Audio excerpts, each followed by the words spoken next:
Rain turns more showery and some clearer conditions into the far north. There'll also be a few light outbreaks of rain pushing into western parts of England, Wales, Northern Ireland. Another cloudy night across the board and, as a result, frost-free as we start off Friday. In fact, it's really quite mild first thing Friday, 9 to 10 Celsius in places, but it's also grey, and the lowest cloud will be over northern and western hills with further outbreaks of rain crossing Scotland. Not as heavy or as persistent on Friday, and into the weekend another spell of rain for the far north, but eventually that clears to sunnier skies, albeit with chillier conditions for Sunday.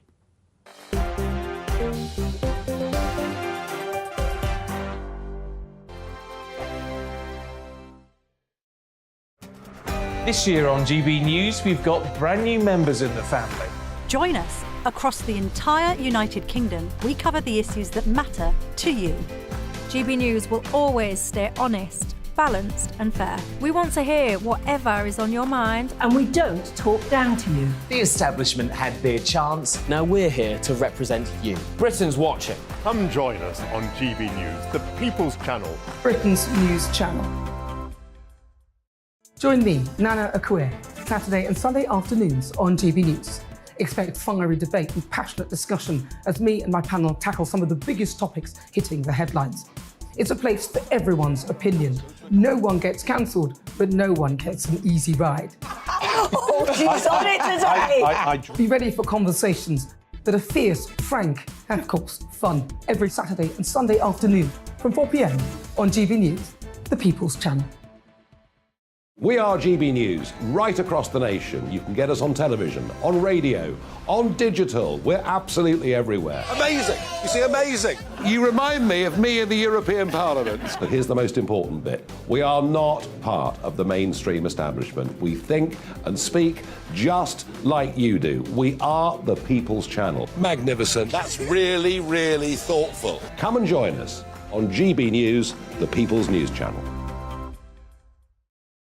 Join me every Sunday at 6 p.m. for Gloria Meets. In exclusive interviews, I'll be finding out who our politicians really are and what they really think. It's something that you would never want anyone to suffer. I didn't know what channels there were. I didn't think I'd be believed. I must have weighed about 7 stone and I'm 5'8". My instincts was to sort of cover this up. I mean, clearly that was a mistake. Join me every Sunday at 6 p.m. on GB News, the People's Channel, Britain's news channel.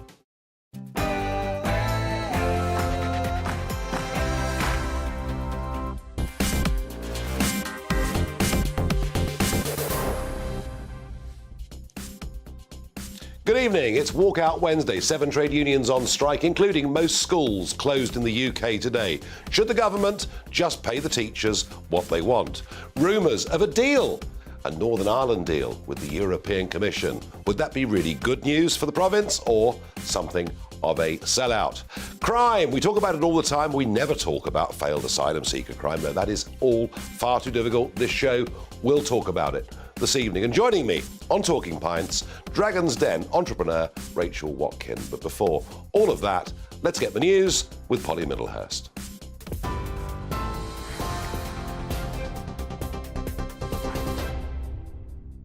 Nigel, thank you. Good evening to you. The top story on GB News tonight. Hundreds of thousands of workers have been taking part today in Walkout Wednesday, the UK's biggest day of industrial action in more than a decade. Up to 500,000 people across 7 trade unions went on strike over pay, jobs and conditions. Teachers took part in the action, along with Border Force officials and bus and train drivers, which caused widespread travel disruption. The Education Minister, Nick Gibb, described the strikes as disruptive. It is disappointing that the NEU, one of those 4 unions, has taken strike action today, jeopardising children's education. They've already suffered 2 years of interruption during the COVID pandemic, so this is the last thing children need, and it's the last thing parents need. So I say, look, let's talk, let's continue those talks about these important issues. It's been confirmed that 4-year-old Alice Stones, who died in a dog attack in Milton Keynes yesterday, was killed by the family pet. Thames Valley Police described it as a tragic and isolated incident. No arrests have been made, and Superintendent Mark Tarbett says they're now working to establish the breed of the dog. no threat to the wider community. Accordingly, no arrests have been made at this time. I can confirm that the dog was a family pet and was put down by police at the scene yesterday evening. And part of the investigation is to establish the breed of that dog. While our investigation takes place, there will be more officers in the area over the coming days. In other news today, a failed asylum seeker from Iran has been detained indefinitely for killing an 87-year-old woman at her North Yorkshire home. Shaheen Darvish Naranjbon befriended Brenda Blaney and lived with her in Thornton-le-Dale. He went on to strangle the pensioner and stab her in January last year. It's understood his asylum claim was refused in 2017, but he couldn't be removed from the UK because there wasn't a deportation agreement in place with Iran. A former child soldier has been locked up indefinitely after stabbing a stranger to death in central London. 27-year-old Teddy Funter from Eritrea killed 60-year-old Stephen Dempsey outside a store on Oxford Street in London in 2021. Prosecutors say it was a ferocious, random and unprovoked attack. The court heard that Funter suffers from paranoid schizophrenia and had a history of violence after arriving in Britain in 2014. Divisive social media personality Andrew Tate will remain in custody for at least another month in Romania. The kickboxer turned social media influencer is being held on suspicion of rape and human trafficking alongside his brother Tristan. Today, Romanian judges rejected their appeal against their attention. Andrew is best known for his controversial comments about women and was banned from major social media platforms as a result. That brings us up to date with all the news on TV, online and DAB+ radio. You're with GB News, the People's Channel, where now it's time for Farage.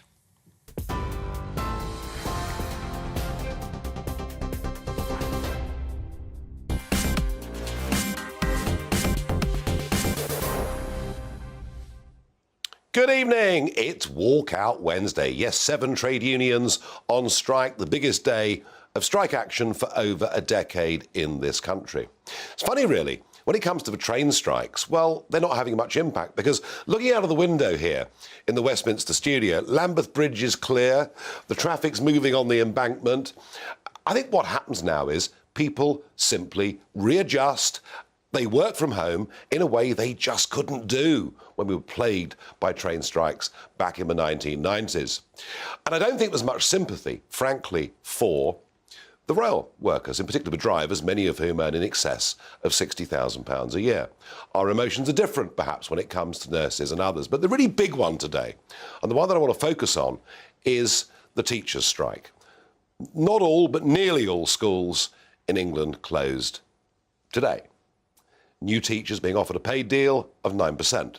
Existing teachers being offered a paid deal of 5%. And yes, that is below the rate of inflation. The government insists we have to get inflation down.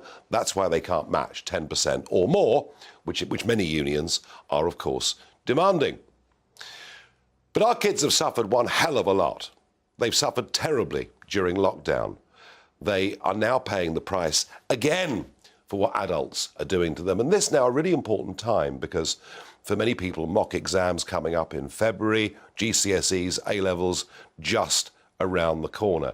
So should the government just pay up? That's my question tonight. Let me know your thoughts, farage@gbnews.uk. And I just don't think they can afford to. Maybe they can slip another point or two, but I just don't think we can afford to. If we do, we find ourselves back in the 1970s, where you start giving in to one union and you have to give in to all of them. Yes, this cost of living crisis is affecting everybody. I don't think we can afford to budge too much with teachers. That's my view. Christine Cunniff is head of the LVS school in Ascot. To be clear, you are a private, independent school, so I'm presuming there's been no strike there today. No strike for us today, no. I mean, I have a friend who's in the NEU and she told me that the independent staff weren't balloted, so we're in school. You're in school, But with other schools, it was chaos because people didn't know whether the schools were going to be closed, whether they weren't going to be closed. We understand at least 80% of them were. I've been looking at pay grades of British teachers and comparing them to our European neighbours. We're pretty much slap bang in the middle. I mean, no one goes into teaching believing it's going to be the best paid job, because it never has been. It's never going to be. Do our teachers have a fair point in demanding inflation-linked rises? No, they don't. I mean, the country can't do it. The country can't afford it to start with. Well, we're coming out of COVID. We were propped up during COVID, and we've got to keep our heads down. And obviously, we can't afford for inflation to go any higher. I do empathise with the cost of living. I've got 3 children in their 20s. They can't get on the housing ladder. You know, it is difficult. And I think especially young teachers need to be recognised with their pay. You know, which to some extent they've done, in that new teachers are getting a 9% rise. Yeah. And that's good, because we need to attract people into the profession as well. I mean, we've got a recruitment crisis, as you know. And if you look, we only have 27,000 maths specialists in the country for 10 million children of secondary school age. So that, I think that's a ratio of somewhere about 1 to 475, if my maths is good. Well, it better be. And I'm a music teacher. And, you know, so many children don't have a maths specialist in front of them. So we've really got to do something to attract people into the profession. But good maths graduates, where are they going? They go where the money is. Of course, yeah. I mean, I fully understand that. Yeah. I mean, one of the arguments is, look, teachers don't get paid a huge amount, but they get fantastic holidays compared to the rest of the working population. Teachers always respond by saying, no, we have to work during the holidays. How do you assess the truth of that? It's somewhere in between. You know, it's not as if we can clock off on the, you know, the start of the summer holidays and off we go. You know, there's a lot of work to do, a lot of planning to do as well. But actually, I was reading, you're talking about Europe as well. We actually have one of the lowest legal requirements of time that we have to be in school in Europe. So we really do have quite a good deal, but it's not as brilliant as what it's pointed out. We don't get the 15, 16 weeks holiday. We have to work. Yeah, OK, all right. Yeah, clearly it's not 4 months a year off, but it's still pretty good, I think, compared to many other professions. Absolutely, and it's good for various reasons. You know, I'm a mum of 3 children, and it suited me when you know, a fantastic profession. I could be with my children and have that work-life balance, so it is a really good profession to be into. When you look at the NEU and these strikes, do you see much of a political element to it? I think there always is. I mean, I remember the 1970s, you know, I remember these strikes, you know, and there is always a political element, and we shouldn't have been out on strike. The children need to be in school. How much damage has lockdown done our kids? A huge amount. I think the last time we spoke, I was telling you about, you know, the amount of children, I think it was 900,000, that didn't have access to a device or the internet. So these children need to be back in school. We're seeing younger children with development issues. You know, tying shoelaces, basic development, reading, writing. Children coming back who they might have gone out when they were going to parties where they would probably go bowling and have a pizza afterwards, and now they're in parties, young adult parties. I think you know where I'm coming with this. Yeah. They haven't had the time to socialise and grow up properly. Some will say, Christine, you're being unsympathetic towards our teachers who are, you know, you're asking them, middle salary earners, to, you know, bear the brunt of the cost of living crisis. Why are you not more sympathetic towards them? It's not that I'm more sympathetic, but I'm actually, you know, I can see the problem that the country's got at the moment, you know, and we're all in it together. We all are, you know, and for the sake of, we've probably just got to keep our heads down for a little while longer, let inflation come down, let the interest rates come down. Let's try and get the younger people where they should be. You know, I'm not being unsympathetic, I'm totally empathetic, but the country's in a bit of a state at the moment. It certainly is. Christine Cunliffe, thank you for joining me. Now, this is very interesting. We've learned that the firefighters are to go on strike, and I was really, really fascinated to get this. So Hertfordshire Fire Services want to make sure there is some emergency cover. You know, I get it. And what they're actually going to do here, and this is really worth thinking about, they are offering up to £1,000 if firefighters make themselves available during the strike.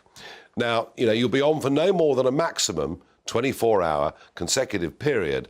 But if you're asked to provide cover for 1 hour in that 24-hour period, you'll be paid a £1,000 lump sum. I would suggest that if you want to break strikes, offering people £1,000 to turn up for what could be an hour's work is a pretty good way of breaking those strikes. Whether some think that's an outrageous waste of money, I don't know, but I would have thought actually, Hertfordshire Fire Services are doing the right thing. They're making sure there is at least some emergency fire cover. And we'll see, this story will end at some point in the next few months, and we'll see what happens to the government's legislation demanding minimum levels of service across our vital and life-saving sectors. Let's see what happens with all of that. It's yet another big headache for Rishi Sunak. Now, you know, we've got the response that has come in from the fire service, and you know, they're basically saying that it is absolutely, you know, their job. They must secure cover from fully qualified firefighters to deal with incidents during periods of strike action. It's called a resilience plan, and that's what they're doing. I don't think they're wrong to do it. Whether £1,000 for what could be just an hour's work is too much, maybe we can argue around the houses. But surely, folks, we have to have a minimum level of cover in all of our vital services, and I very much hope that does become law. In a moment, the mood music is changing over Northern Ireland. We're hearing nice words from Ursula von der Leyen from the European Commission that a deal could be close. Is this good news, or could it be a further betrayal of the province?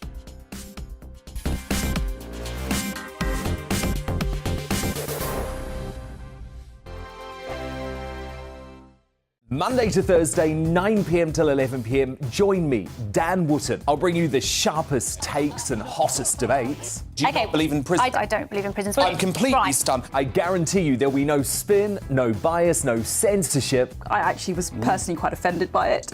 And no reason to go to bed. So I guess they've always been quite woke. That's Dan Wootton tonight on TV, radio and online. Monday to Thursday from 9 p.m. till 11 p.m. on GB News, the People's Channel, Britain's news channel. Hello, I'm Michelle Dewberry, and you can join me every weekday 6 till 7 on Jubes and Kerr. You're an inspiration to us all. Clip that bit up. Well, you are. That's my ringtone. My political ambitions those days are gone, I can tell you. She's only teasing. Go on. He's probably going to want to lay down now. I'll give him 2 minutes to have one. Let's respectfully disagree. That's what we like on Jubes and Kerr. Come and join us. GB News, the People's Channel. Michelle Dewberry, weekday evenings at 6 o'clock.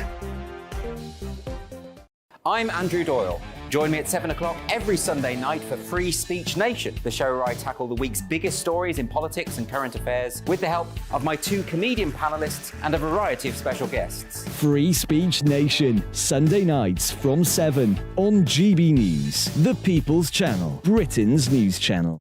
I'm Michael Portillo. Join me on GB News on a Sunday morning for topical discussion, debate, arts and culture, and sometimes even ethical dilemmas. I don't always agree with you, Michael. Michael Portillo, Sundays on GB News, the People's Channel, Britain's news channel. He's the king of breakfast TV, and he's back. Eamon Holmes, back on the TV with me this morning. Even remember my name. I know, it's been 4 months. You have holy water by your bed? Oh, yes. Already to bless. Yeah. Oh, Eamon. Oh. Why do you not believe anything I say? Eamon Holmes back on GB News Breakfast at 6 a.m. This year on GB News, we've got brand new members in the family. Join us. Across the entire United Kingdom, we cover the issues that matter to you. GB News will always stay honest, balanced and fair. We want to hear whatever is on your mind. And we don't talk down to you. The establishment had their chance. Now we're here to represent you. Britain's watching. Come join us on GB News, the People's Channel, Britain's news channel.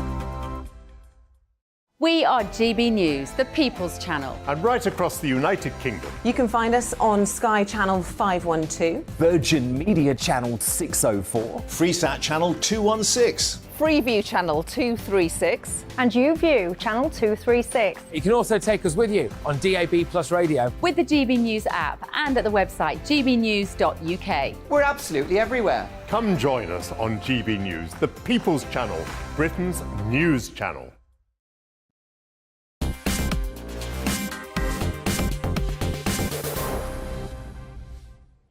So I asked you, should the government just pay up and settle these strikes? Some of your reactions coming in. One viewer says yes to the ones who've been 5 days average a week in the office over the past 6 months. I thought everyone worked from home these days. Sean says no, no, no. One viewer says pay up. Who knows? The government should at least negotiate seriously. One of the consistent criticisms has been the government has not been negotiating enough. I'm not sure that's true anymore. Ian says, could not be afforded or sustainable. Well, that's very much the argument that has been put out by Rishi and the Cabinet. And finally, another says, no, we shouldn't negotiate with communists. These pathetic strikes only cause chaos for ordinary people. Well, communists or not, I tell you what, there is without doubt quite a strong political link behind many of these strikes. Now, we've been discussing this week 3 years since we left the European Union. I talked about the joyous scenes in Parliament Square, my disappointment that not enough of that has been delivered. But one part of the country, that wasn't really celebrating very much on that particular evening was, of course, Northern Ireland, who felt they'd been ditched, who felt they'd been betrayed, who felt Boris Johnson, frankly, hadn't told them the truth. Member of Parliament Ian Paisley joins me. You were, a passionate Brexiteer, but that wasn't a big night for you, was it? No, it was covered with disappointment because Northern Ireland was set to the side. We got the deal which everyone else didn't want in the United Kingdom, and the United Kingdom got free from the shackles of Europe. And unfortunately, that has had a debilitating effect on our economy and has had a debilitating effect on the ability to do trade within the UK. It's not right that there's checks and goods from GB to Northern Ireland or vice versa. That's just wrong. I mean, literally a border in the Irish Sea, and that's what's been created. And some of the rules and regulations, I heard the other day that shipments going from Stranraer to Northern Ireland, the pallets have to be deep cleansed, a rule that applies to importing bananas from countries that have got tarantulas. I mean, these barriers are real, aren't they? They are absolutely real, and they are an impediment to our economic success, and we need economic success. And of course, a lot of it is insulting. I mean, you've mentioned the pallets. If you try to import flowers or plants from GB to Northern Ireland, they say it's contaminated with British soil. Yeah. Now, that's insulting. Yeah. And that's just not right. I mean, I went through the checklist. If you were to send me something from your company to Northern Ireland, you would have to do about 15 different checklists to get it to me. That's going to persuade you to do your trade elsewhere. Yeah, it makes it too difficult. It's just not right. But, Ian, the whole premise from Monsieur Barnier from the very beginning, and I watched Sinn Féin going in and out of his office, he was very close to them all the way through, was that the Good Friday Agreement had to be protected and that the imposition of a hard border in Northern Ireland would break it. They've done the opposite. They've undermined the Belfast Agreement. They've made the institutions of which are from the Belfast Agreement ungovernable. Sorry to interrupt you, Yes, but sure. just explain. How have they undermined, in your view, the Belfast Agreement? Well, you have to have something in Northern Ireland called consensus. We have 2 tribes, essentially, maybe 2.5 tribes. And there must be consensus between those tribes to govern Northern Ireland. And when one side is upset, the process doesn't work. And we have unionists, the entire body of the unionist politic, upset and said we're disadvantaged in trade, we're upset about the constitutional position that we're now in, and we want this to change. And that has destabilised the political operation in Northern Ireland and has led to the collapse of the Assembly. You can't have protocol and power sharing. The government, Europe, if they want the Belfast Agreement, take away the protocol, fix that problem, and then you will restore power sharing. Now, on the protocol, and I think by now we all understand the deep upset of unionists. As I say, a border within your own country for goods is clearly unacceptable to that community in its entirety. And I'm quite sure there are plenty on the Catholic side of the argument to try to do business who are also deeply frustrated. Of course. And business people just want to do business. They don't want this political thing hanging over them. You know, it's the businesses don't trade as identities. They trade as commodities, as you will know, as a commodity trader yourself. But we've got to get on with that. But the thing that really annoys me the most is I'm stopping the street and people say, oh, but you guys have the best of both worlds, don't you? Can I say this? If we had the best of both worlds, I'd be out there campaigning for this and saying this is brilliant for Northern Ireland. I care about Northern Ireland, about Northern Ireland businesses. I want them to be successful, but I'm not going to tell them a lie and say this is wonderful for you when it is not wonderful. But if it was wonderful, I'd be prepared to sell it. But there may be some good news. You see, the delightful Commission President, Ursula von der Leyen. She has talked about constructive talks, and the mood music coming out of the UK government is similar. Now, the Times have really charged ahead with this, and they are suggesting that part of the compromise would be that there would be, for goods going from the mainland into Northern Ireland, there'd be a red channel, and that's for goods that would then be transshipped into the Republic or elsewhere, and a green lane for products that go straight into Northern Ireland. Is that feasible? Well, first of all, the traders in GB would still have to do all of the same checks on the computer and still have to go through all of the rigmarole to put it into the green channel. It's not the restoration of business as was in 2019-2020. It is still having But those the idea checks. is that the green channel would mean fewer checks. Yes, but excuse me, fewer checks means dropping it from maybe 15 to 12 checks. When there should be no checks on goods coming from GB to another. Would you like to have checks going from London to, say, Derby? No, that would be unacceptable. Well, it's unacceptable to send them from Derby, have checks from Derby to Northern Ireland. So this doesn't suit. And there's going to be a compromise on the European Court of Justice. I think that's what I call a kite flight. That's an attempt by some officials to say, can we bounce people into something, thinking they're going to get something really positive? I would like to see the a argument is that the ECJ, the European Court of Justice in Luxembourg, would only intervene if courts in Northern Ireland referred the cases to them. Well, I understand there was significant pushback from Europe today on that, and that they were very perplexed that they'd been cast in a frame that they had compromised on the sovereignty of Europe. Well, the sovereignty of Northern Ireland, they've been prepared to walk all over that, and the sovereignty of the UK's rights in Northern Ireland have been walked over. And I think that Europe, if they want this to work, they've got to sit down and either craft a proper deal with the United Kingdom government on this, or the British government has got to stand up and put in place its own protocol bill, which you and me both know is in a drawer somewhere at the bottom of Parliament. It needs to be pulled out and put back on the table. If this doesn't work, and it's not acceptable to the unionist community, and I have to say, chatting with you briefly, thinking it through, it doesn't sound very acceptable at all. How do we have normality with a part of the United Kingdom in terms of the trade of goods without a hard border on the island of Ireland? Well, we need the European community to recognise that Northern Ireland is part of the United Kingdom. That as part of the United Kingdom, we therefore do not have to do their job in our territory. The United Kingdom left the EU. Now, if the European Union doesn't trust the Republic of Ireland to guard its own borders, then they have to find some other way of protecting themselves. But I would have thought that we could be able, after years of good membership, trust each other as good neighbours.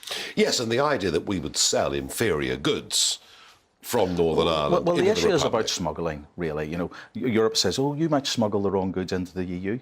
The EU territory, the Republic of Ireland, might smuggle the wrong goods into the United Kingdom. This is about mutually watching each other and mutually assuring each other's position. That's what really should be done as mature nations. Well, you know what? Before all of this, on either side of a field, there could be the Republic on one side, Northern Ireland on the other, different tax rates, different excise duties, different corporation tax, different currency, and life went on pretty well, didn't it? It went on very, very well, and people accepted that. But of course, the moment now what happens if you send me goods to Northern Ireland and you send it through the Republic of Ireland, not only do I have to pay my VAT in the United Kingdom, I then get one of these, Nigel, a bill from the Republic of Ireland charging me VAT in the European Union. Yeah, it's crackers. This is not working. Well, please fix it. They're trying to get some sort of compromise before the anniversary of the Belfast Agreement. I think they're going to struggle. Ian Paisley, thank you very much indeed. Next, we debate a forbidden subject. You're not allowed to discuss it. It never gets raised, of course, in the House of Commons or by the other media channels. We're going to talk about crime, not just those out on parole committing crime, which is serious enough and is being discussed, but failed asylum seekers committing, in some cases, heinous crimes when they really ought to have been deported. All of that in a couple of minutes.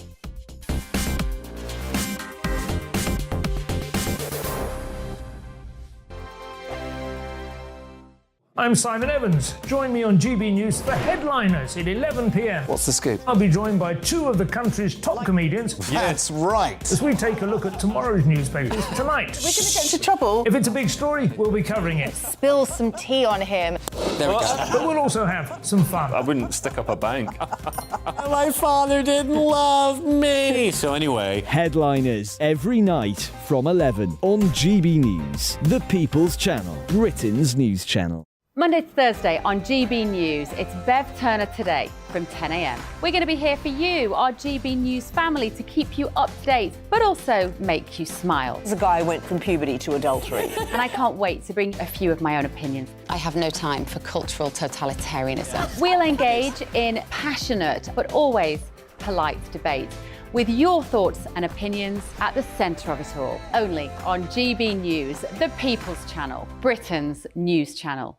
I'm Mark White. As GB News Home and Security Editor, I cover those key issues that are so important to you. Our authorities, our communities doing all they can to combat violent crime. With the public services under unbearable strain, why are we still failing to control our borders? Defence, the first priority of any government, has been continually hollowed out. Can we trust our politicians to protect the armed forces? Join me, Mark White, on GB News. We are GB News, and we'd like to say thank you to each and every one of you for bringing us your conversations, for helping our great nation find its voice. We are here for you on radio, television, and online, across England, Scotland, Wales, and Northern Ireland. It's not the BBC, you actually get your facts right. We are proud to be GB News, the People's Channel, Britain's news channel.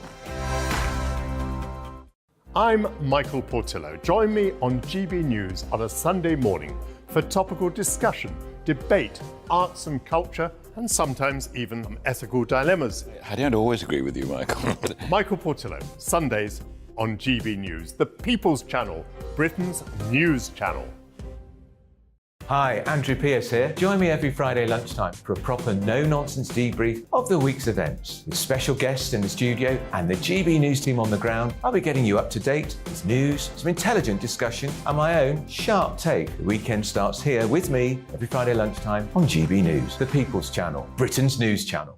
Every weekend, it's Mark Dolan Tonight. Bigger and better, starting at 8 p.m. Friday and Saturday. Can't be too safe. Bring it on. Has there ever been a more innuendo feature? And Sundays, we're on at 9. It's ridiculous. Just get on with it. Maybe you should get a proper job. Only on GB News, the People's Channel, Britain's news channel.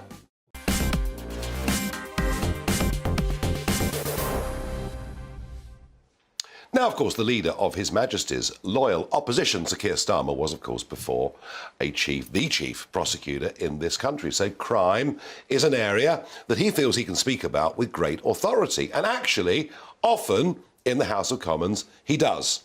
And he's raised a very strong and very valid point about people out of prison early on probation. And his point is 3 murders or sex attacks are carried out every week by criminals on probation. He is right to raise this issue, and he's right to ask how the probation service is being run. That doesn't necessarily mean, folks, that a Labour government would do it better, but he's right to ask these questions. But the question that he will never ask, and I say this because within the last 24 hours, a failed asylum seeker has been convicted of the murder of an 87-year-old woman, somebody who'd actually given him shelter in her own home. Keir Starmer never raises issues like that. And in fact, I've found that if you talk about those that have come into this country via the channel, in the back of lorries, and crimes they commit, whether they've been granted leave to remain, or more particularly, if they've failed their asylum claims yet not been deported, it's one of those taboo subjects you're just not supposed to discuss in polite society. But here on the Farage Show at GB News, we do not let things like that worry us at all. Out Mehmet, chairman of Migration Watch, and you're familiar with finding sometimes these arguments are very difficult to permeate. What is the situation in terms of those, let's begin with the most really vivid, awful cases, those that come here illegally, fail their asylum claim, we're not deporting them, are we? Or not in sufficient numbers? We're not, and particularly those who claim to be children, however old they look. I mean, there was the case of Loanjin Abdul Rahimzai that we heard about last week, was it? Who had actually murdered 2 people. He was convicted on drugs charges, and yet he was able to come here, claim he was 14 years of age, and it took 2 years to establish that he was nothing like that. He was actually an adult. That was the Bournemouth murder, wasn't it? That was the Bournemouth murder. That happens time and time again. What we've got in place at the moment is this web, really, of rules and obstacles and laws in some cases, which prevent people on acting even on common sense. I mean, this guy, Abdul Rahimzai, 14 years of age, he said, clearly looked a lot older. The border officials said, you're older, and yet they couldn't act on common sense. That is wrong. That is absolutely wrong. That happens time and time again. Of the 3,700, I think, or thereabouts, people who were to September last year, where the age was contested, over half of them were shown to be adults, not children at all. How many of those are removed? So the absconding, I mean, Parliament last week was full of MPs saying it's a disgrace that all these children have disappeared from hotels in Brighton and Hove was one particular hotspot for this. And in some cases, I've no doubt children have been taken out of those homes. But actually, the likelihood is then out that half of them actually weren't children at all. Well, certainly those whose cases were considered and were resolved, that's what the fact was, that over half of them were, in fact, adults, not children. In addition to that, those who are released into the community with electronic tagging, do you know that last year, I think something like 2/3 of them had either tampered or removed those tags? I've seen it on TikTok. Yeah, them showing you how to cut them off on TikTok. When it comes to crime, heinous crime, do we have any idea of the scale of this? Do we have any? The Home Office from time to time will issue, or in fact we pick it up in newspapers, in reports, in court cases. But the Home Office will not say so many people were allowed to stay here, were not granted asylum, weren't removed, and then went on to commit heinous crimes. We had a cursory look last December at the press and some of the cases that have been thrown up. And we found, just like that, something like 16 of these sort of cases where people who had come here, that sought asylum, had been denied it, were never removed, and went on to commit heinous crimes, as you put it. It's an absolute disgrace. It is. Keep up the good work, keep collating it, we will keep debating it and keep talking about it. Now, Boris Johnson, who is, of course, now seeking a big global role in the world. And I think in what he says about Vladimir Putin and the threat, that he puts himself now as a modern-day kind of Churchill. You know, as Churchill did, warning about Hitler and the Nazis, he is doing with Putin and Russia. And he's been over in America. Now, he's pushing the line that we should allow Ukraine to join NATO pretty much immediately. He's pushing the line that we should send them whatever weapons they want, whatever the cost may be. He made the argument today there's no point having tanks and and weapons on Salisbury Plain when they could be in Ukraine. He's also talking about Ukraine taking back all of the territory, which of course would include Crimea. Some would say he's becoming the warmonger in chief. Others would say he's morally doing the right thing. But here he was on Fox News in America last night when suddenly my name seemed to come up. Said something in a British documentary about Putin, saying that you felt that he was threatening you at one of the conversations you had about I could fire a missile, essentially, to take you out. The Russians pushed back on that characterization very hard. Some of your own countrymen raised questions about it. Here's Nigel Farage on our air the other day. As ever with Boris Johnson, lots of personality, lots of colour, good story, But when it comes to facts, when it comes to detail, when it comes to the absolute truth, I think Boris Johnson's relationship with those things is somewhat loose, to put it mildly.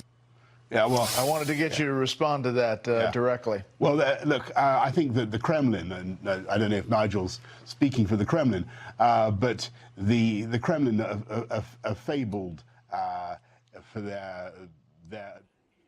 Now, there's no doubt about it, the Kremlin are very, very good at industrial production of lies. But Boris Johnson, I'm not speaking for the Kremlin. That comment is absolutely beneath contempt, below the belt. Surely you are a better person than that. But we get this, of course, from Boris Johnson. We get this from Mr. Verhofstadt. Anybody that makes any comment that criticises them on the international stage is automatically a supporter or a spokesman or woman for Vladimir Putin. This is ridiculous. And honestly, I think that the narrative that Johnson is now putting out there is actually really potentially very, very dangerous indeed. None of us condone what Putin has done in Ukraine over the course of the last year. But there are many of us that think we've made some huge geopolitical mistakes in that region. And within 24 hours, you've got Johnson saying they must join NATO. You've got Verhofstadt saying they must join the EU. I suggest we all take a long, cold, hard think before getting ourselves more deeply embroiled in a war that'll be bigger, more vicious, have more cost and more casualties than anything we endured in 20 years in Afghanistan. In a moment, it's time for Talking Pints. I have got a Dragon's Den entrepreneur coming in to the chair, but she won't be put under as much pressure as she was by Theo Paphisis those years ago. Rachel Watkin joins me in just a minute.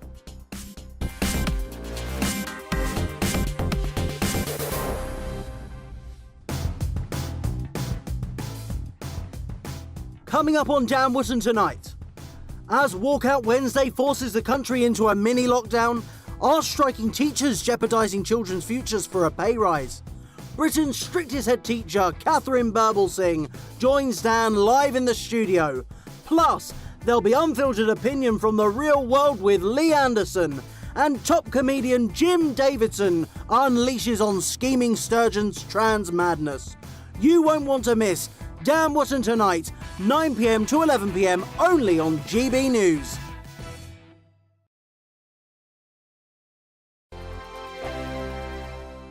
Here on GB News Live, we'll be keeping you in the picture, finding out what's happening across the country and finding out why it matters to you. We'll have the facts fast with our team of reporters and specialist correspondents. Wherever it's happening, we'll be there from 12 noon on TV, radio and online. GB News, the People's Channel, Britain's news channel.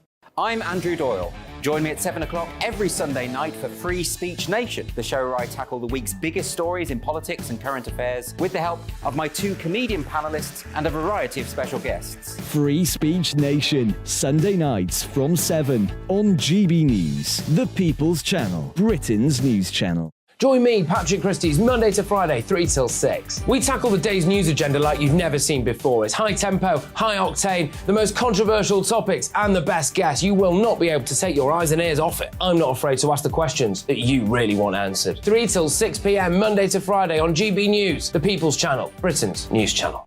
Join me every Sunday at 6 p.m. for Gloria Meets. In exclusive interviews, I'll be finding out who our politicians really are and what they really think. It's something that you would never want anyone to suffer. I didn't know what channels there were. I didn't think I'd be believed. I must have weighed about 7 stone and I'm 5'8". My instincts was to sort of cover this up. I mean, clearly that was a mistake. Join me every Sunday at 6 p.m. on GB News, the People's Channel, Britain's news channel. We are GB News, right across the nation. You can get us on television, on radio, on digital. We're absolutely everywhere. Amazing! You see, amazing! You remind me of me in the European Parliament. But here's the most important bit. We are not part of the mainstream establishment. We think and speak just like you do. We are the People's Channel. Magnificent. That's really, really thoughtful. Come and join us on GB News, the People's News Channel. Monday to Thursday, 9 p.m. till 11 p.m. Join me, Dan Wootton. I'll bring you the sharpest takes and hottest debates. Do you not believe in prisons? I don't believe in prisons. I'm completely stunned. I guarantee you there'll be no spin, no bias, no censorship. I actually was personally quite offended by it. And no reason to go to bed. So I guess they've always been quite woke. That's Dan Wootton tonight on TV, radio and online. Monday to Thursday from 9 p.m. till 11 p.m. on GB News. The People's Channel, Britain's news channel. This year on GB News, we've got brand new members in the family. Join us. Across the entire United Kingdom, we cover the issues that matter to you. GB News will always stay honest, balanced and fair. We want to hear whatever is on your mind. And we don't talk down to you. The establishment had their chance. Now we're here to represent you. Britain's watching. Come join us on GB News, the People's Channel. Britain's news channel.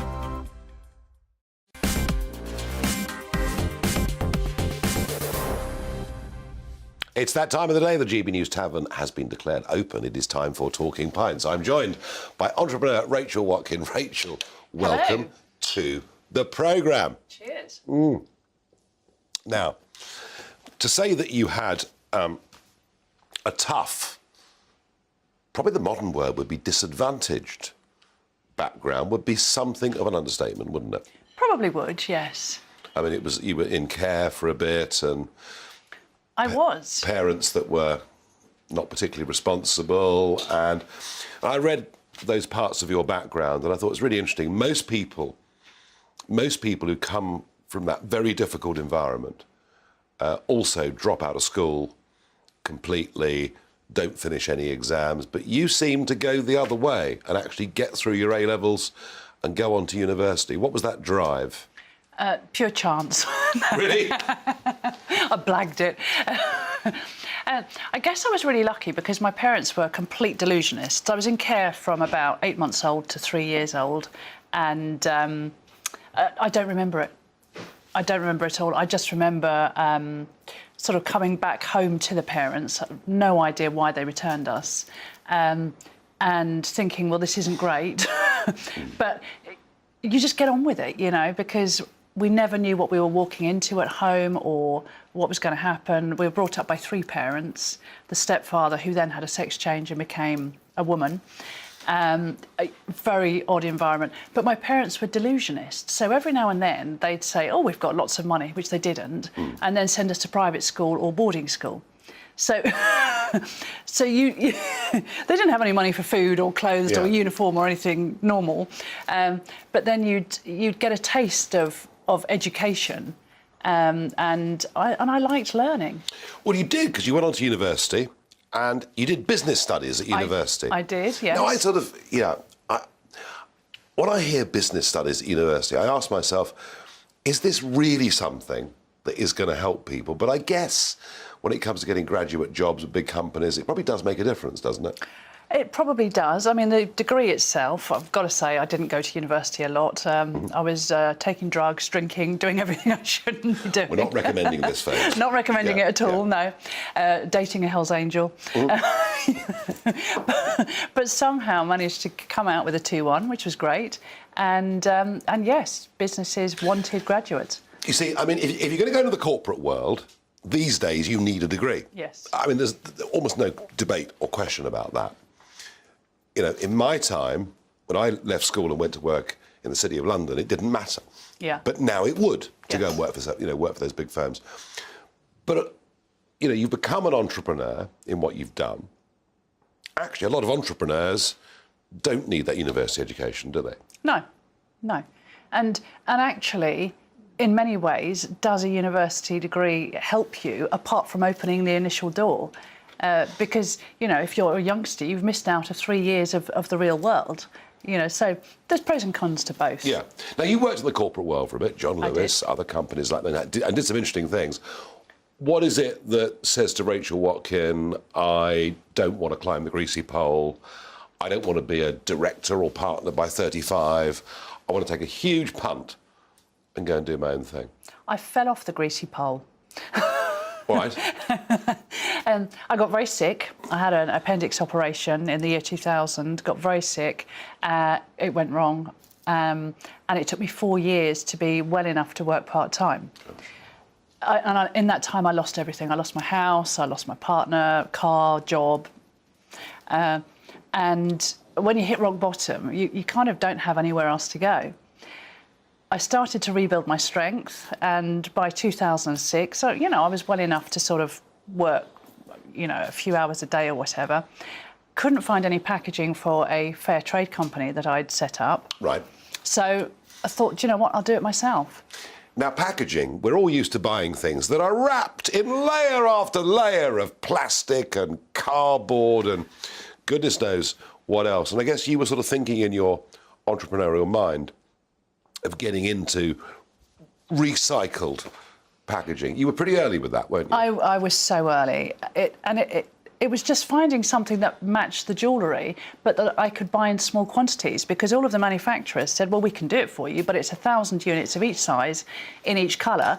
Scale is the problem. Yeah, and it's 10 to 12 weeks, you know, and they were sending me quotes in the post. This is 2007, you know. Everybody else is emailing. And Tiny Box was the name of the... Tiny Box, yeah. The company. And I thought that I could do it part-time. Don't tell the Dragons that, because I never admitted. We're coming to that. We're coming to that. Yeah. So you've got an idea of what you want to do, but you've got to raise cash and capital. Yeah. And so you take the very brave and bold step of going on to Dragon's Den to explain what you're going to do. And you were there with Robin, who was your business partner at the time. Yeah. And we're going to play a clip now from Dragon's Den back in 2008. And it was a big moment in Rachel's life. Diversify. You got to probably compromise, because if you want to achieve, and then sometimes you've got to look at a wider picture to achieve it. Mm-hmm. So we need that commitment. I'd be happy to commit to that.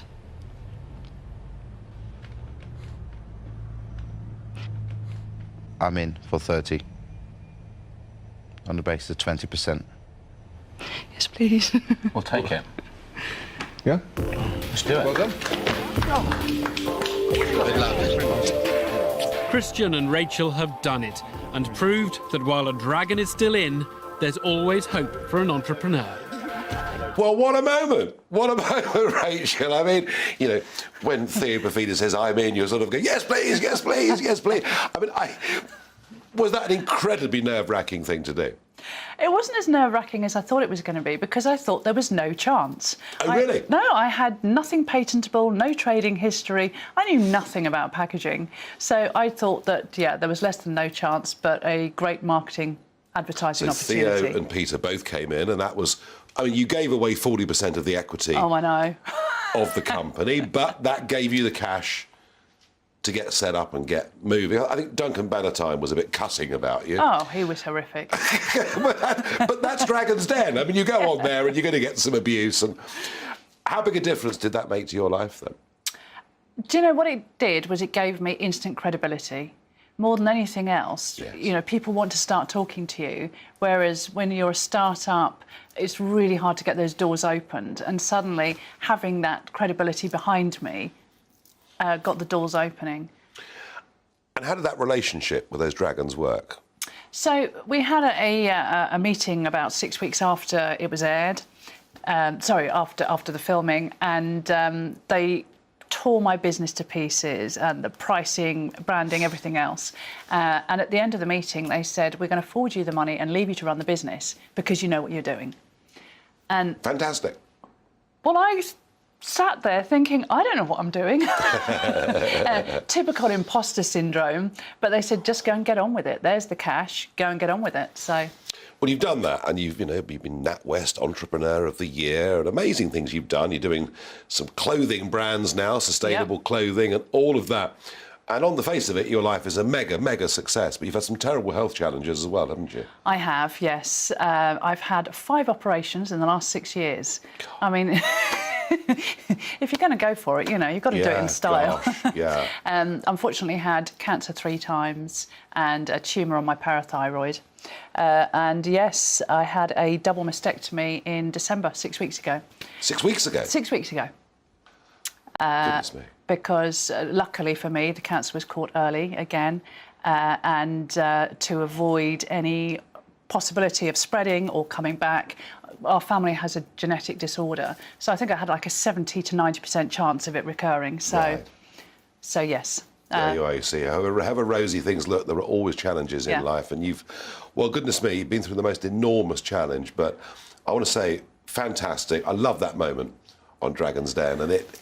No, I mean, I know you weren't happy with your hair, but My hair was awful. but that actually is why it was a great programme. Yeah. Because it genuinely did help people like you get onto the entrepreneurial ladder to do well. And I wish you well with everything. And thank you for joining me. Thank you very much. Thank you, Rich.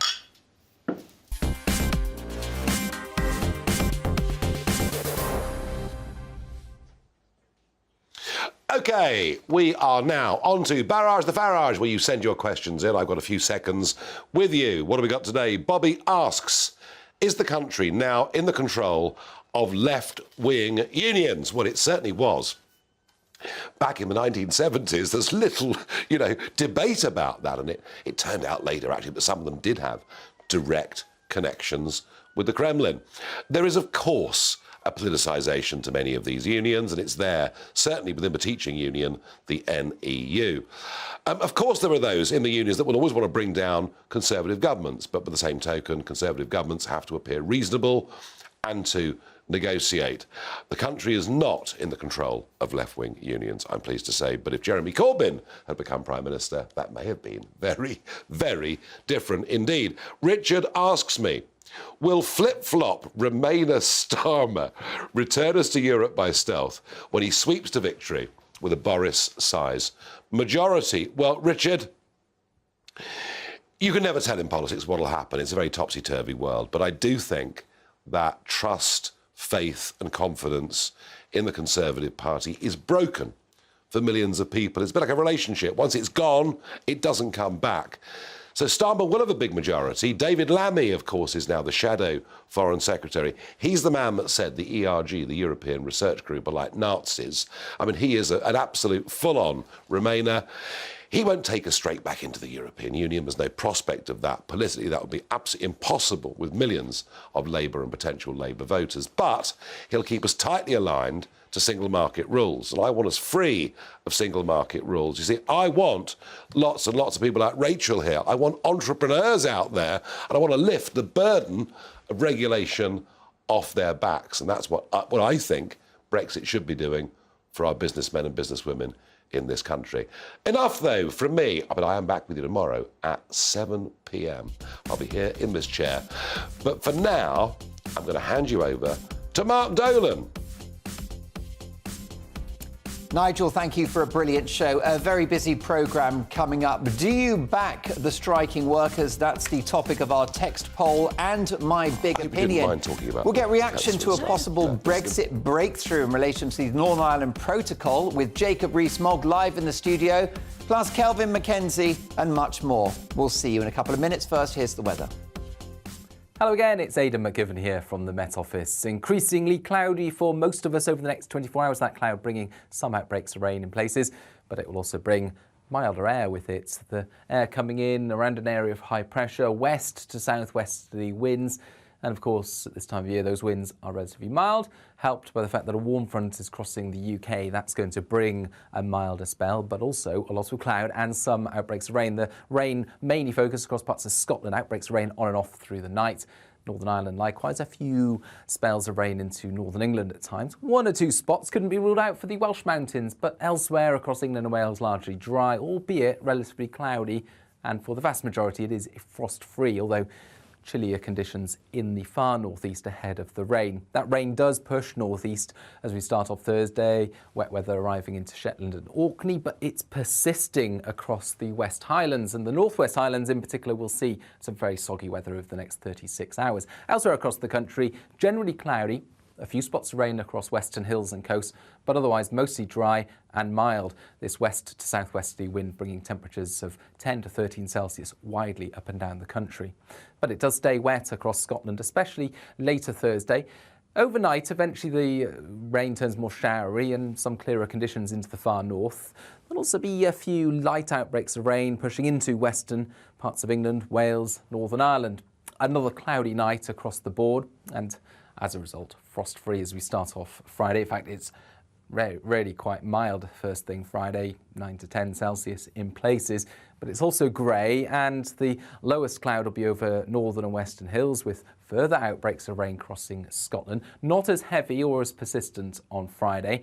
And into the weekend, another spell of rain for the far north. But eventually that clears to sunnier skies, albeit with chillier conditions for Sunday.